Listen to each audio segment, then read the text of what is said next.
जी आकिल साहब, असल में वो वीडियो तो मेरे पास नहीं आई थी। मसला ये है कि यहाँ पर लोग आम तौर पर इस तरह के 4 पैगम्बरों को अल्लाह ने मौत नहीं दी,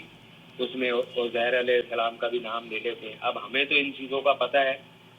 उतना जितना कुरान और हदीस को अभी तक समझे। तो मेरे इल्म में तो 2 थे कि एक ईसा अलैहिस्सलाम थे और एक हमारे दूसरे पैगंबर थे जो अदरीस अलैहिस्सलाम थे, जिनको अल्लाह ने कुरान में कहा कि हमने इन्हें बुलंद मकाम पर उठा लिया, यानी इस जमीन पर नहीं, बुलंद मकाम पर उठा लिया, और तुम क्या जानो कि वो बुलंद मकाम क्या है। तो वीडियो मेरे पास नहीं आई, अगर हो ना तो जरूर भेजिएगा मुझे, मैं क्योंकि मेरे आपको पास आती तो मैं फौरन आपको जवाब देता। बहुत शुक्रिया। आप जवाब ना दें, वीडियो देख लें और जो मसला है आपका वो समझ लें। भाई ये जानना चाह रहे हैं कि कई अंबिया के बारे में ये मशहूर है कि उनको मौत नहीं आई है, और ख़ास तौर पर इन्होंने ये कहा कि हज़रत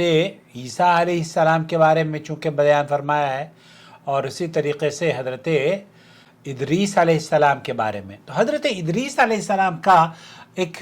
क़िस्सा है, बल्कि कई क़िस्से उनसे मरवी हैं और वो अहले इल्म ने उन्हें नकल किया है। काब ने बताया कि इदरीस एक बहुत नेक और इबादत गुजार नबी थे। उनके बारे में इब्न अब्बास ने काब अल अहबार से पूछा कि कुरान में जो ज़िक्र आया है वरफ़अना मकानन अलिया, जैसे भाई ने जिक्र किया है कि हमने उन्हें बहुत बुलंद बाला मुकाम पर उठा लिया, तो काब ने बताया कि इदरीस एक बहुत नेक और इबादत गुजार नबी थे। उनके अमाल सालिहा इतने ज़्यादा थे कि फ़रिश्ते भी हैरान होते। एक फ़रिश्ता उनके पास आया और कहा कि अल्लाह उनके नेक अमाल को ज़मीन के तमाम लोगों से बढ़ाकर कबूल फरमाता है। और कई कुतुब में या कई क़िस्सों में शेख अल-मग़ामसी हैं, सऊदी अरब के मशहूर आलिम, वो ये कहते हैं कि शेख इदरीस के बहुत अच्छे मरासिम थे मलाइका से, और फरिश्ता जब उनके पास आता तो उनसे गुफ्तगू करता। अब हज़रत इदरीस अलैहिस्सलाम ने उस फरिश्ते से ये दरख्वास्त की कि वो मलकुल मौत को मिलें। मलकुल मौत से एक मरतबा उन्होंने अपनी ख्वाहिश जाहिर करी कि मैं मलकुल मौत से मिलना चाहता हूँ, और कई रुवात ने ये लिखा है कि मैं उस फरिश्ते से कहा कि मलकुल मौत से कहें कि कुछ मुझे और मोहलत दे दे ताकि मैं अल्लाह की मज़ीद इजाफ़ा कर सकूँ और मज़ीद इबादत में इजाफ़ा कर सकूँ और इताअत और फरमाबरदारी के मैं मज़ीद कारनामे या काम अंजाम दे सकूं। फरिश्ते ने कहा ये तो अल्लाह का फ़ैसला है, बदलता नहीं है, क्योंकि अल्लाह रब्बुल आलमीन ने कुरान करीम में कुल्लु नफ्सिन ज़ाइक़तुल मौत, इस तरह के कुल्लु नफ्सिन ज़ाइक़तुल मौत, हर शख्स को मौत का मज़ा चखना है। तो यहाँ जब हज़रत इदरीस की ये ख्वाहिश हुई कि मुझे मौत, जो मलकुल मौत है, उससे मुलाकात करवा दी जाए, तो फरिश्ते ने कहा ठीक है, मेरे परों पर आप बैठ जाएं और मैं आपको आसमानों पर लेकर चलता हूँ जहाँ आपकी मुलाकात मलकुल मौत से करवाऊँगा। अब ये फरिश्ता अपने परों पर इदरीस अलैहिस्सलाम को बिठाकर ऊपर लेकर जाता है, और जब वो चौथे आसमान पर उसकी बुलंदियों पर पहुंचते हैं तो वहाँ फरिश्ता वो मलकुल मौत मिलता है, और उस फरिश्ते को देखकर जब फरिश्ता मलकुल मौत को देखता है तो उससे कहते हैं कि ये कौन है। तो हज़रत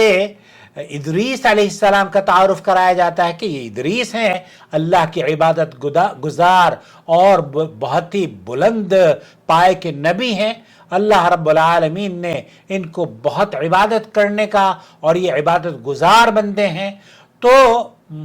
उस पर फरिश्ता یہ کہتا ہے کہ اچھا یہ معاملہ ہے. تو جب ملک الموت یہ کہتا ہے کہ اچھا یہ معاملہ ہے تو وہ کہتا ہے کہ کیا بات کیا ہے. تو ملک الموت نے کہا کہ اللہ رب العالمین نے اس اپنے معزز اور مقرب نبی کی موت کا جو وقت رکھا اور مقام رکھا تھا وہ مقام تھا کہ میں ان کی روح چوتھے آسمان پر قبض کروں. اور مجھے بڑی حیرت ہے کہ میں سوچ رہا تھا کہ یہ کیسے ہوگا کہ ایک طرف تو میں یہ لوگ چونکہ انسان زمین پر بستے ہیں اور اللہ تعالیٰ یہ فرشتہ کہتا ہے کہ مجھے یہ حکم دیا گیا ہے کہ میں چوتھے آسمان پر ان کی روح کو قبض کروں. تو جب حکم ملا ادریس علیہ السلام کی روح کو قبض کرنے کا تو چونکہ اللہ تعالیٰ چوتھے آسمان پر ان کی روح کو قبض کرنا چاہتا تھا، ملک الموت کو یہ حکم دیا تھا، تو ان کی روح چوتھے ہی آسمان پر قبض کی گئی. ادریس علیہ السلام کی روح قبض کر لی گئی اور یہی مطلب ہے وَرَفَعْنَاهُ مَكَانًا عَلِيًّا. تو یہ بلند مقام پر سورہ مریم کی آیت نمبر 57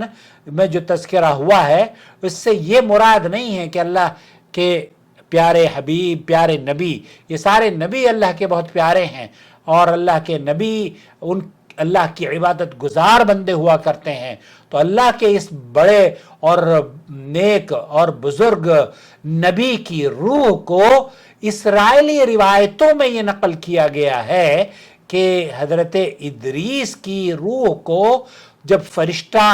حضرت ادریس کو اپنے پروں پر لے کر آسمان کی طرف گیا اور چوتھے آسمان پر ملک الموت سے ملاقات ہوئی، تب وہاں وَرَفَعْنَاهُ مَكَانًا عَلِيًّا کی تفسیر یا اس حکم پر عمل ہوا. تو خلاصہ کلام یہ ہوا کہ یہ تمام روایات کعب الاحبار وغیرہ سے منقول ہیں اور ان میں اسرائیلی رنگ جھلکتا ہے، اسرائیلیات ہیں، اور اللہ کے رسول صلی اللہ علیہ وسلم نے ہمیں اسرائیلیات سے مستفید ہونے کے لیے یا ان کا ہمیں یہ نہیں کہا گیا ہے کہ ہم ان کی تصدیق اور تکذیب کریں، بلکہ جو چیز قرآن و سنت سے ثابت ہے اس کو ہمیں لے لینا چاہیے. ہذه القصہ،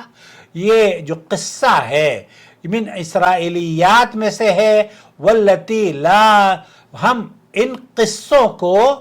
اگر ہمارے سامنے پیش ہوں اسرائیلیات کی ان کتب سے تو یہ کہتے ہیں کہ ہم ان کو نہ جھٹلاتے ہیں اور نہ ان کی تصدیق کرتے ہیں، بلکہ صحیح بات یہ ہے کہ اللہ رب العالمین نے موت، ہر انسان کو موت کا مزہ چکھنا ہے، اور اس میں بھی اس قصے میں بھی ورفعناہ، یہاں اس سے مراد یہ ہے کہ چوتھے آسمان پر جب حضرت ادریس علیہ السلام کو لے جایا گیا تو وہاں آپ کی روح کو ملک الموت نے قبض کر لیا. آپ کی روح کو وہاں پر، چونکہ وہ چوتھے آسمان کا تذکرہ، ملک الموت نے کہا کہ مجھے تو یہ حکم دیا گیا تھا کہ میں چوتھے آسمان پر ان کی روح کو قبض کروں، اور یہ میں حیران تھا کہ میں چوتھے آسمان پر اللہ کے اس بندے کی روح کیسے قبض کروں گا جو کہ زمین پر بستا ہو. تو شیخ المغامسی بھی یہی کہتے ہیں کہ وہ حضرت ادریس علیہ السلام کی خواہش پر ایک فرشتہ ان کو لے جاتا ہے چوتھے آسمان پر، ملک الموت سے ملاقات ہوتی ہے اور وہاں پر آپ کی روح کو قبض کر لیا جاتا ہے. مجھے امید ہے کہ وضاحت ہو گئی ہوگی. والسلام علیکم ورحمۃ اللہ وبرکاتہ.